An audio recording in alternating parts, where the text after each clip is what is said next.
Nasasayang din ba yung mga binili mong gulay sa rep? Tulad na lang ng mga ganitong dahon. Halimbawa na lang ng mga mustasa, talbos, talbos na puti, at kangkong. Huwag mo agad sila itatapon dahil pwede pa silang mapakinabangan. Alam nyo ba guys na madali talagang masira ang gulay, lalong lalo na ang mga dahon. Bale, tumatagal nga lang pala ng 1 day ang lifespan ng mga dahon kapag ito ay itinitinda sa palengke. Kaya nga, for today's video ay samahan nyo ako kung paano ulit natin mapakinabangan yung mga dahon na madaling masira. At syempre, wag natin kakalimutan magsuot ng guwantes para may protection tayo sa ating mga kamay. Bale, tinanggal ko nga lang pala isa-isa yung mga goma na nakakabit sa tinitinda naming pechay. At ngayon, ituturo ko na sa inyo kung paano ma-repair isa-isa yung mga ganitong dahon. Syempre, kailangan natin ng cutter. Mag-iingat nga lang tayo sa paggamit nito. Bali, hiniwalay ko nga lang isa-isa yung mga nakataling pechay. Kung makikita nyo nga, ay kulay brown na yun sa bandang dulo ng pechay. Ibig sabihin, dito nagsisimula ang pagkasira ng mga dahon. Halimbawa na lang nitong pechay. At kung minsan nga, ay hindi lang yung dulo ng pechay ang nasisira. Kasama na rin yung mga dahon. At meron din dito na talbos na medyo madilaw na. Syempre, kung may talbos na pula, ay may talbos rin na puti. Natural lang talaga na nangyayari ito na dumidilaw yung mga dahon. Kung minsan naman ay nalulusaw rin yung mga dahon. Kung kaya't kapag nangyari ito sa inyo ay huwag na huwag nyong itatapon yung mga dahon.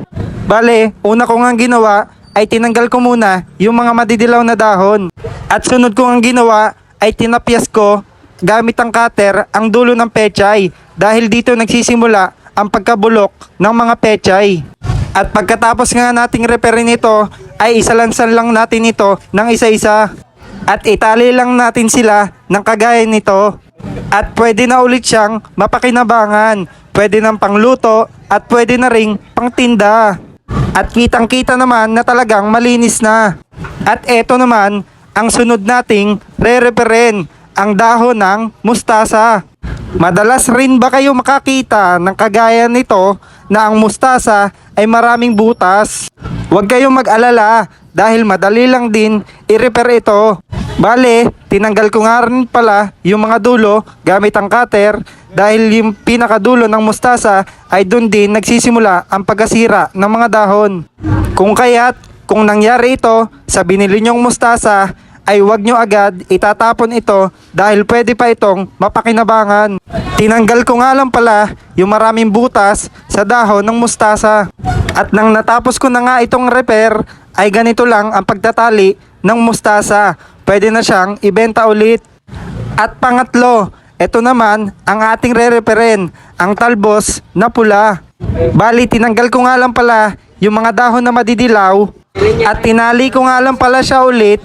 At kitang-kita naman na pwede na siyang mapakinabangan na ulit at maaari nang ibenta.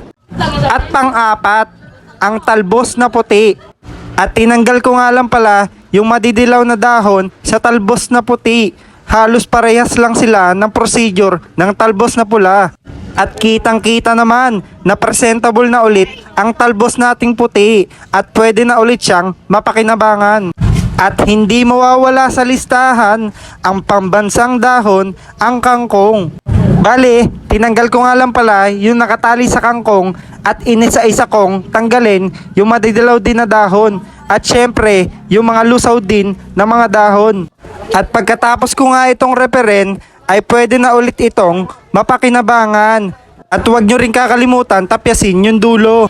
Kaya, kapag may malapit na kayong masirang gulay, ay huwag nyo pong itatapon. Dahil pwede pa po itong ma-repair at magamit ulit sa susunod na mga pagluluto.